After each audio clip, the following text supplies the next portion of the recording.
Hello, my amazing children. This is Grandma Carla, and I am back with Chapter 2 of the Swiss Family Robinson by Johann Wyss. Chapter 2, A Desolate Island. We rose up betimes, for sleep weighs lightly on the hopeful as well as on the anxious, after kneeling together in prayer. Now, my beloved ones, said I, with God's help, we are about to effect our escape.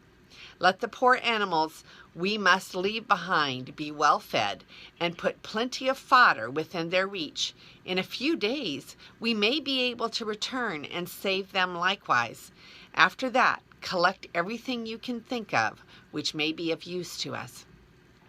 The boys joyfully obeyed, and from the large quantity of stores they got together, I selected canvas to make a tent, a chest of carpenter's tools, guns, pistols, powder, shot, and bullets, rods and fishing tackle, an iron pot, a case of portable soup, and another of the biscuits.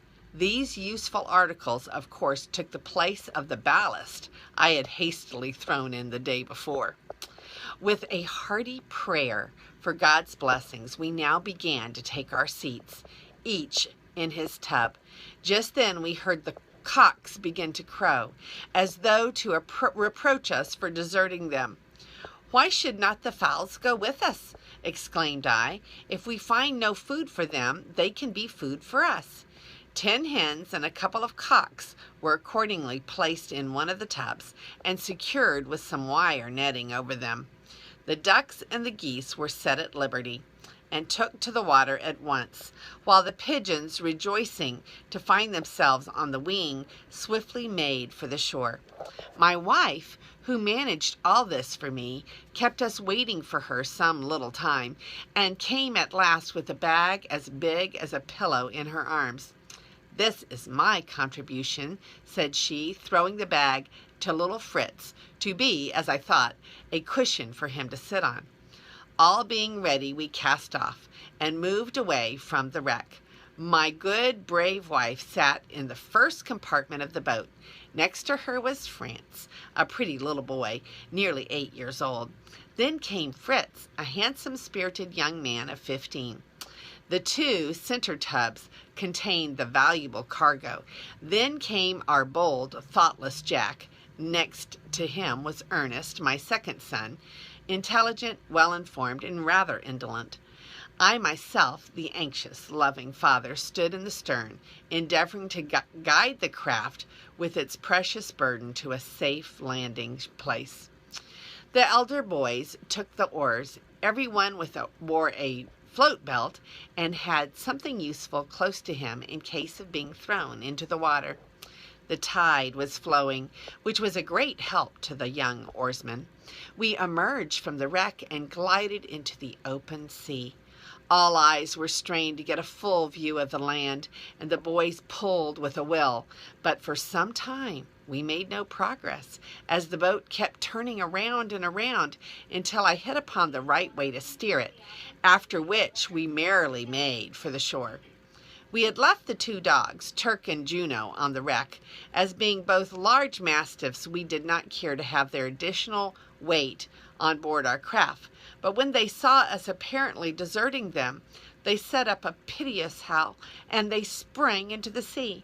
I was sorry to see this, for the distance to the land was so great that I scarcely expected them to be able to accomplish it. They followed us, however, and occasionally resting their forepaws on the outriggers, kept up with us well. Jack was inclined to deny them this, their only chance of safety. "Stop," said I. "That would be unkind as well as foolish. Remember, the merciful man regardeth the life of his beast."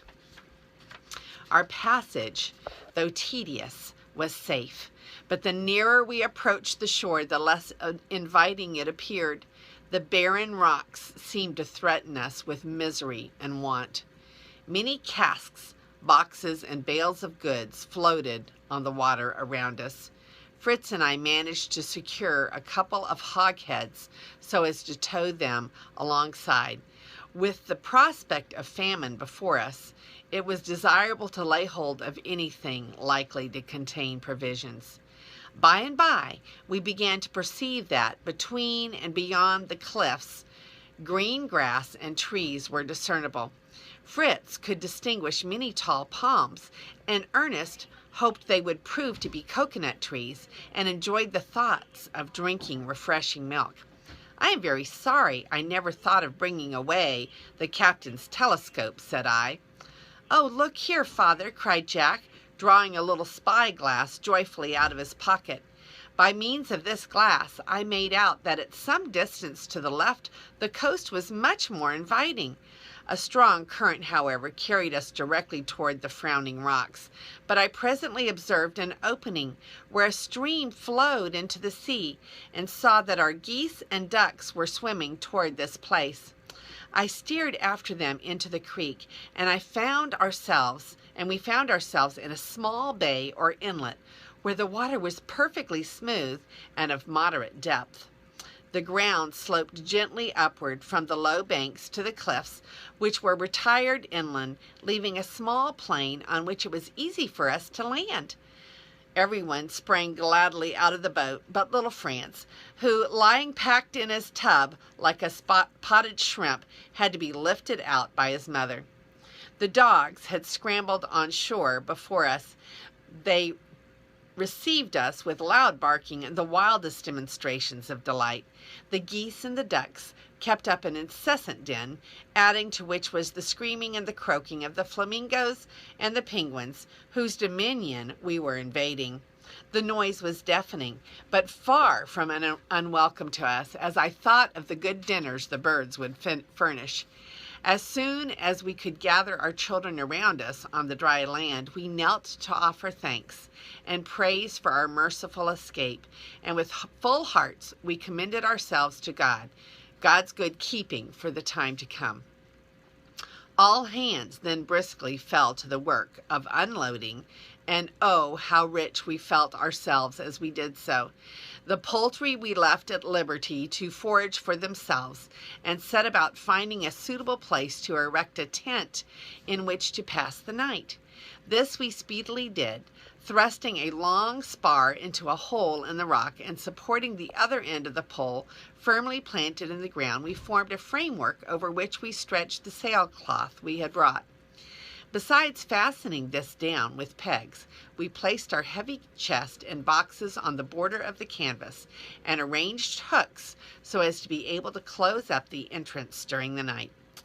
When this was accomplished, the boys ran to collect moss and grass to spread in the tent for our beds, while I arranged a fireplace with some large flat stones near the brook which flowed close by. Dry twigs and seaweed were soon in a blaze on the hearth. I filled the iron pot with water, and giving my wife several cakes of the portable soup, she established herself as our cook, with little Franz to help her. Okay, again, this is a pretty long chapter, so we're going to stop right there and continue reading next time. And this is Grandma Carla, and I love you.